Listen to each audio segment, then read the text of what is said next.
Transfer window officially खत्म हो चुकी है और एक दिन में मेरे लिए एज अ यूनाइटेड फैन वक्त बदल दिए, जज्बात बदल दिए वाला मीम रिक्रिएट हो चुका है। क्योंकि मैं एक दिन पहले इंट्रो देते हुए ही काफी दुखी था कि यार यूनाइटेड कोई साइनिंग कर नहीं रही है। चेल्सी ने एंजो फर्नांडेस कर लिया, मुद्रिक कर लिया, नॉनी मड्यूके कर लिया, जोआओ फिलिक्स कर लिया। भाई पता नहीं साइनिंग में चेल्सी की ध्यान ही नहीं रहती, इतनी सारी साइनिंग कर ली चेल्सी ने। 300 मिलियन से ऊपर उन्होंने खर्चा कर दिया जनवरी सिर्फ जनवरी की विंडो में। और आर्सेनल ने भी जॉर्जिनियो खरीद लिया, उनकी तीसरी signing off this window after Trossard और किवियोर। स्पर्स ने भी पेड्रो पोरो और डेंजुमा को साइन कर लिया। सारे क्लब कुछ ना कुछ कर रहे थे, बस लिवरपूल हमारे दुख में साथी थी कि लिवरपूल को मिडफील्ड साइनिंग की जरूरत थी। लिवरपूल ने मिडफील्ड साइनिंग नहीं की, अभी भी नहीं की लिवरपूल ने। तो लिवरपूल हमारे साथ दुख में साथी नहीं है, हम लिवरपूल को दुख में छोड़ के आ चुके हैं। थोड़ा सा सुख मिल चुका है क्योंकि यूनाइटेड ने फाइनली एक मिडफील्ड साइनिंग कर ली है। और सारे यूनाइटेड फैंस को पता है ये साइनिंग इसलिए हुई है क्योंकि क्रिस्टियन एरिक्सन को इंजरी हो गई थी, डॉनी वैन डे बीक को ऑलरेडी इंजरी हो चुकी थी, डिएगो डायलो भी इंजर्ड था, एंथनी मार्शियल भी इंजर्ड है। हमारे पास इंजरीज धीरे धीरे पाइल अप होते जा रही है। बट मिडफील्ड में दो इंजरीज होने के बाद और सिर्फ फ्रेड मैकटोमिने और कैसेमीरो बचने के बाद, ब्रूनो फर्नांडिस क्योंकि आगे खेलते, तो मैं डबल पिवट के सेंस में बात करूं तो सिर्फ कैसेमीरो, फ्रेड और मैकटोमिने बचे थे। तो we needed a player like Marcel Sabitzer. और यूनाइटेड के बोर्ड ने जाते जाते फाइनली एक तुक का, एक अकल का काम किया है कि एक शॉर्ट अमाउंट ऑफ टाइम में एक क्वालिटी प्लेयर लाना जो आपको 6 महीने में एरिक्सन का एब्सेंस इतना फील नहीं होने देगा। He is not like for like Eriksen replacement, but वो काफी हद तक हमारे को एरिक्सन की इंजरी की कमी महसूस नहीं होने देगा। सेबिट्जर की न्यूज अराउंड भाई 2:30-3 बजे के आसपास आई थी यहाँ पे, और मैं उस समय क्लास में था। और क्लास जाने से पहले आज भाई मेरे को टीफो फुटबॉल के साक्षात जो डिवाइन और जॉश मैकेंजी दिखे। तो हमने भाई टीफो फुटबॉल की काफी वीडियो देखते हैं, उनसे काफी इंस्पायर्ड होते हैं। और मेरे को कॉलेज के रास्ते में जाते जाते टीफो का ऑफिस आई थिंक साथ पास में, टीफो का नहीं शायद एथलेटिक का ऑफिस, ये मुझे पहले जॉन मैकेंजी दिखा। मैंने कहा ये जॉन मैकेंजी लग रहा है टीफो वाला है। देखा देखा तो फिर मैंने देखा कि बाहर जो डिवाइन भी आ रहे हैं भाई, अपना सुट्टा ब्रेक ले रहे थे। तो मैंने देखा ये जो डिवाइन लग रहा है, फिर मैंने आगे मुड़ के देखा तो जो डिवाइन था। फिर मैं दुविधा में था कि भाई मैं इस समय क्लास जाऊं या मैं इनके साथ रुक के सेल्फी या कुछ फोटो वोटो लूं। फिर मैंने सोचा यार अभी आदमी अपने ब्रेक पे आया है, जबरदस्ती उसे बॉदर करना अच्छा नहीं होगा।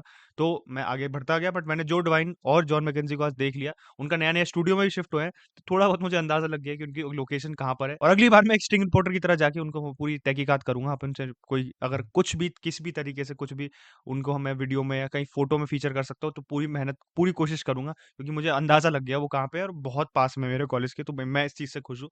But coming to the topic deadline day पे वापस आते हैं। मैंने आपको छोटा सा किस्सा सुना दिया कि ये न्यूज मुझे कब पता चली। मैं क्लास में था भाई, क्लास में मेरे को आधे टाइम झोंके आ रहे हैं नींद के, मुझे समझ नहीं आ रहा भाई कि क्या क्लास में चल रहा है। बीच में मैं आंसर करने की कोशिश कर रहा था, आंसर कर दिया मैंने एक दो बार। बट फिर मैंने ट्विटर खोला, मैं सोचता हूँ भाई ये डेडलाइन डे है, कुछ ना कुछ मसाला तो हो रहा होगा। यूनाइटेड से मैं कुछ ज्यादा एक्सपेक्ट कर नहीं रहा था, कुछ भी नहीं एक्सपेक्ट कर रहा था। मैंने सोचा देखते हो और क्लब क्या साइनिंग कर रहे हैं, कोई ना कोई कोई सरप्राइज आता है। फिर मैंने देखा कि भाई यूनाइटेड स्टैंड को हमने ट्विटर पे फॉलो कर रखा है, उन्होंने दिखाया कि भाई Chelsea are unlikely to intervene in United's deal for Marcel Sabitzer and they will not come in the way. तो मैंने सोचा मार्सेल सबिट्जर की डील कौन सी होने वाली है भाई हमारी, ये कहाँ से न्यूज आई। फिर मैंने और ट्विटर पे छानबीन की, मैंने रोमानो का भी देखा। फिर मेरे को दिखा कि रोमानो का उस समय 40 मिनट पहले आया था, उस समय वो एग्जैक्ट टाइम नहीं याद आ रहा, बट 40 मिनट पहले रोमानो की ट्वीट आई थी कि United are pushing for Sabitzer, loan deal possible है, प्लेयर के साथ पर्सनल टर्म्स की कोई दिक्कत नहीं है, उसने आज ट्रेन नहीं किया। तो मुझे लगा भाई ये कहाँ से news all of sudden break हुई। एंड मैं एक्साइटेड हो गया कि भाई क्या ये हो सकता है, क्योंकि लोन डील है, लोन डील काफी जल्दी हो जाती है। लोन डील में इतना पेपर वर्क नहीं करना होता जितना आपको आप परमानेंट डील में करना होता है। फिर न्यूज और डेवलप होने लगी कि यूनाइटेड की ग्रेवनबर्ग की कोशिश की थी, ग्रेवनबर्ग का मना कर दिया बायर्न म्यूनिख ने। उसके बाद हम मार्सेल सबिट्जर पे फाइनली सेटल किया। But I don't think it is a bad या कॉम्प्रोमाइज है कोई सेटल करना। भाई मार्सेल सबिट्जर का यूनाइटेड में आना काफी काफी क्रूशल हो सकता है, क्योंकि भाई इस समय हमारे क्रंच फिक्सचर्स आने वाले हैं। न्यूकासल ने आज हरा दिया साउथहैम्पटन को, they are in the Carabao cup final. Everything considered अभी हम नॉटिंघम फॉरेस्ट को हरा ही देंगे, 3-0 के हमारे पास एडवांटेज है। हम पोटेंशियली कैराबाओ कप फाइनल में होंगे। तो हमारे पास एरिक्सन का ना होना एक बहुत बड़ा लॉस होता, क्योंकि ना ही फ्रेड ना मैकटोमिने दोनों क्रिएटिव प्लेयर है नहीं, दोनों में वो सेंस और गेम प्रेजेंस नहीं है, दोनों बॉल कैरिंग में इतने अच्छे हैं नहीं। तो एरिक्सन का लॉस मैं ऑलरेडी फील कर रहा था, क्योंकि हमारा बार्सिलोना से भी मैच आने वाला है, क्योंकि यूरोपा लीग के जो राउंड ऑफ 16 प्ले ऑफ होंगे उसमें भी बार्सिलोना के साथ मैच आ रहा है। और यूनाइटेड को सांस लेने की बिल्कुल भी जगह नहीं, क्योंकि अगले 24 से 26 दिन में हमारे 8 मैचेस खेलने। एंड ये पैटर्न चलता जाएगा। ये सीजन हमें पता ही है वर्ल्ड कप की वजह से डिसरप्ट हो गया था और कॉम्पैक्ट हो गया और कंप्रेस्ड हो गया। तो किसी भी क्लब को, क्या यूनाइटेड को छोड़ो, किसी भी क्लब को ब्रीदिंग रूम नहीं है, इसलिए क्लब्स इतना एक्टिवली स्पेंड कर रहे थे पैसा जनवरी में। चेल्सी का आप कितनी भी गाली दे रहे हो, बट कहीं ना कहीं समझ में आ रहा था, क्योंकि चेल्सी के जिस हिसाब से इंजरीज का पहाड़ लगा हुआ था, चेल्सी को भी रीइंफोर्समेंट्स की जरूरत थी। अब चेल्सी पे पैसा इतना आ गया है कि वो इतना पैसा खर्चना चाहिए था, that is another debate. But ये विंडो इसलिए क्रूशल थी क्योंकि सीजन एक्सटेंड हो गया है, मैचेस ज्यादा खेलने हैं, टाइम कम है, तो we needed depth, and I think United ने सेबित्जर को लाके एक समझदारी का काम किया है, क्योंकि सेबित्जर के साथ सबसे बढ़िया चीज़ ये है कि सेबित्जर भाई आपका नंबर 10 भी खेल सकता है, आपका नंबर 8 भी खेल सकता है सेबित्जर, एंड उसी पोज़ीशन में, उसी प्रोफाइल में हम एरिक्सन को यूज़ कर रहे थे। जिन-जिन मैचेज़ में हमने ब्रूनो को राइट पे खिलाया है, उस मैचेज़ में एरिक्सन नंबर 10 खेला है और नंबर 8 पे फ्रेड खेला है। आर्सेनल के खिलाफ भी यही हुआ था, सिटी के खिलाफ भी यही हुआ था, एंड जिन-जिन मैचेज़ में नंबर 10 ब्रूनो रहा है, which has been most of our matches, उसमें एरिक्सन नंबर 8 रहा है। तो एरिक्सन मेनस्टे रहा है अलोंगसाइड कैसेमीरो। एरिक्सन, कैसेमीरो और ब्रूनो का जो हमारा मिडफील्ड था, ये जो त्रिमूर्ति बन रखी थी, ये बहुत इंपॉर्टेंट थी और बहुत क्रूशियल थी हमारे फॉर्म टर्न अराउंड करने में, और हमारा वर्ल्ड कप के बाद से जो अच्छा फॉर्म रहा है, आर्सेनल और क्रिस्टल पैलेस वाला रिजल्ट हटा दो, तो वर्ल्ड कप के बाद अच्छे फॉर्म का रीजन ही हमारी ये मिडफील्ड था। तो इसमें सेबित्जर के आने से सबसे बड़ी चीज जो हमारे को मिलती है, and I think Y I am happy, चाहे लोन डील हो, लोन डील है, ये बहुत शॉर्ट टर्म फिक्स है। सेम क्वेश्चन वेगोस के साथ था, सेम क्वेश्चन सेबित्जर के साथ है कि अगर ये अच्छा खेलते हैं इन द शॉर्ट टर्म, अगर ये हमारे लिए वर्कआउट कर जाती है साइनिंग्स, तो क्या ये पोटेंशियली रुक सकती है क्लब में?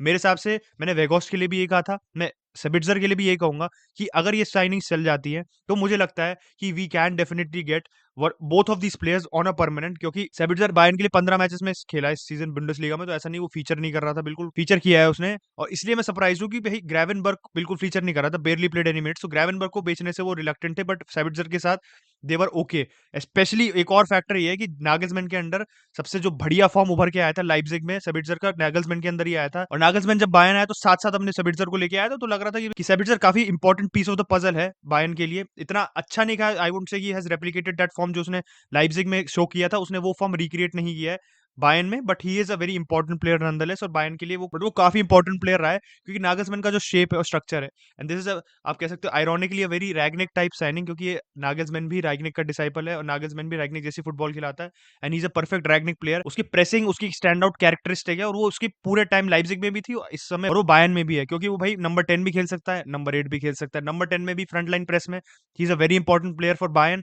वो लाइप्जिग में भी था, वो मिडफील्ड 2 में भी खेल सकता है। उसको लाइप्जिग में भी अगर आप ऑब्जर्व करो, जब लाइप्जिग में था तो लाइप्जिग 4-2-2-2 खिलाती थी, जो वो 2 खेलते थे, जो इन्वर्टेड नंबर 10 की तरह खेलते थे, उसमें वो एमिल फॉर्सबर्ग और सैबिट्जर खेलते थे, और सैबिट्जर की सबसे बढ़िया चीज थी कि सैबिट्जर को मेरे को स्पेशली चैंपियंस लीग में याद है कि he is very good at delivering the ball, उसकी लॉन्ग लॉन्ग रेंज पासिंग अच्छी है, उसकी क्रॉसिंग अच्छी है, उसकी सेट पीस डिलीवरी अच्छी है, एंड वो वाइड पोजीशन से अच्छी बॉल डालता है, सेंट्रली भी वो पेनिट्रेट कर सकता है, क्योंकि उसकी बॉल कैरिंग अच्छी है, उसकी लिंक अप प्ले अच्छा है, उसकी डिस्टेंस शूटिंग भी अच्छी है। तो अगर मैं प्रोफाइल करूँ उसको, तो उसके बहुत सारी चीजें स्टैक अप करती है एरिक्सन के साथ, बहुत सारी चीजें सिमिलर है एरिक्सन के साथ, बट उसके एक और अच्छी चीज ये है, he is a way better presser than Christian Eriksen. तो एक तरीके से जो हम, तो जो ये टेन हैग का जो एक आप कह सकते हो ना ट्रेडमार्क सब्स्टिट्यूशन रहा है या सिग्नेचर सब्स्टिट्यूशन रहा है इस सीजन, कि एरिक्सन को 60 या 65 मिनट बाद सब्स्टिट्यूट करना, फ्रेड लेके आना, वो इसलिए था क्योंकि Eriksen can obviously not play for 90 minutes, and he is not a pressing monster जैसे फ्रेड है, कि दूसरी टीम के प्लेयर्स जब पोजेशन में बॉल के, तो उनको हरास करना, उनको जल्दबाजी कराना, उनसे उनसे अपना डिसीजन रश कराना, ये सब करने में फ्रेड बहुत अच्छा था। तो जो एरिक्सन की लिमिटेशन को फ्रेड रिप्लेस करता था,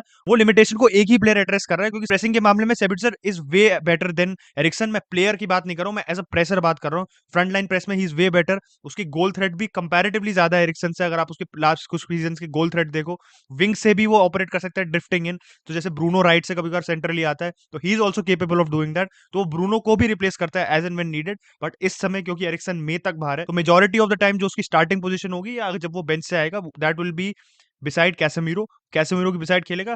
हो सकता है हम किस मैचेस में कैसेमीरो फ्रेड को खिलाएं and we play Bruno up front, तो ब्रूनो को भी रिप्लेस कर सकता है, तो हमारे को 2 इन 1 प्लेयर मिला इस समय, और चाहे 6 महीने के लिए हो, बट सबसे बड़ी बात है कि वो जो टेन हैग की जो डिजायर्ड कैरेक्टरिस्टिक्स है उसमें फॉल करता है। हमने 3 साल पहले शायद जो इसी दिन पे ओडियन निगालो की साइनिंग की थी, जो डेडलाइन डे साइनिंग थी, उसके कंपैरिजन में देखो तो जमीन आसमान का फर्क है in terms of the quality of player we are getting. He can improve the team, जो एरिक्सन की लिमिटेशन थी उनको एड्रेस करता है। तो जो ये मैं सारी ऑप्टिमिस्टिक या ओवर ऑप्टिमिस्टिक बातें कर रहा हूँ, ये इसलिए because I have confidence in ten हैग्स ability कि वो किसी प्लेयर को आइडेंटिफाई कर सकता है और उसके सिस्टम को फिट करता है, सिस्टम सफर नहीं करेगा। एंड टेन हैग ने ये दिखाया है कि डिस्पाइट कितने हमारे अभी इस सीजन में धीरे छोटे मोटे सेटबैक्स आए, मेजर सेटबैक नहीं आया, क्योंकि हमारे मेजर प्लेयर टचवुड अभी तक इंजर्ड नहीं हुए, बट टेन हैग ने उन सब चीजों से डील किया है। हमारे पास सेंटर बैक की कमी है, मार्टिनेज फिट नहीं, मार्टिनेज भाई हमारे ज्यादा दारू पी के आ रहे हैं वर्ल्ड कप सेलिब्रेशन के बाद, तो उसने लूक शॉ को खिलाया, जो किसी ने नहीं एंटिसिपेट किया था। वेगोस की साइनिंग भी किसी ने ज्यादा एंटिसिपेट नहीं की थी, बट बिकॉज हमारे पास पैसे नहीं थे, तो आप ऐसे प्लेयर लेके आ रहे हो जो सिर्फ आप ऐसे नहीं कह सकते हो काम चलाओ है, जो एक्चुअली एक इंपॉर्टेंट रोल प्ले कर सकता है। एंड सेबिट्जर के साथ भी सेम चीज है, ही इज नॉट अ काम चलाओ प्लेयर नहीं है, इंपॉर्टेंट प्लेयर हो सकता है। हमारे को साथ-साथ एक ऐसा प्लेयर मिल गया है जो has the potential to stay at United, और ऐसा नहीं कि ऐसा प्लेयर यार अरे यार कोई मिल नहीं रहा तो खरीद लो। अगर ये काम कर गया तो it could be a very, very smart signing for us as well. अब देखते हैं 6 महीने में पता चल जाएगा कि टेन हैग का जो हिट रेट रहा है हमारी साइनिंग के साथ अभी तक, बस एंटनी एक ऐसा प्लेयर है जो थोड़ा और अच्छा परफॉर्म कर सकता है, बट बाकी सब प्लेयर्स के साथ Ten Hag has been faultless thankfully so far. तो क्या सेबिट्जर के साथ सेम सेम चीज़ रिपीट होती है? अभी वेगोस्ट का भी पता चलेगा, बट वेगोस्ट भाई एक गोल मार चुके कम से कम। देखते हैं क्या होता है। आप लोगों का ओपिनियन है सेबिट्जर की साइनिंग पे? Let me know. Enzo Fernandez Chelsea sign कर चुकी है, आर्सेनल जॉर्जिनियो साइन कर चुकी है, और हमारे जिएक भाई भाई वर्ल्ड कप में सब प्लेयर से कटाते-कटाते खुद का कट गया उनका, क्योंकि फाइनल डे पे उनका भाई पेपर वर्क शायद सेंड थ्रू नहीं हुआ और उनका कॉन्ट्रैक्ट रजिस्टर नहीं हो पाए हैं। तो जिएक का मूव था जो पीएसजी के, जिसका होयर भी वो आ चुका था, वो शायद अब नहीं होगा अनफॉर्चुनेटली। बट डेडलाइन डे हो चुका है, यूनाइटेड ने आउट ऑफ नोवेयर एक जरूरी साइनिंग की है, और मैं at the end of the day over the moon नहीं, बट मैं कंटेंट हूं कि यूनाइटेड ने जब जरूरत थी जब एक्ट किया। पर आप लोग जिस भी क्लब के फैन हो, अपने क्लब की ट्रांसफर विंडो पे जनवरी बिजनेस को रेट करो out of 10। Late me no in the comment section down below, क्या अच्छा हो सकता था? चेल्सी फैन कमेंट मत करना, आपको पता है आप इससे अच्छी विंडो आपके लिए नहीं हो सकती from a transfer point of view. Late me no in the comment section down below. Like the video, subscribe भाई, रोड टू 21 के चल रही है, जारी है। Make sure you help us reach there quicker, and I'll catch you guys in the next video. Bye bye.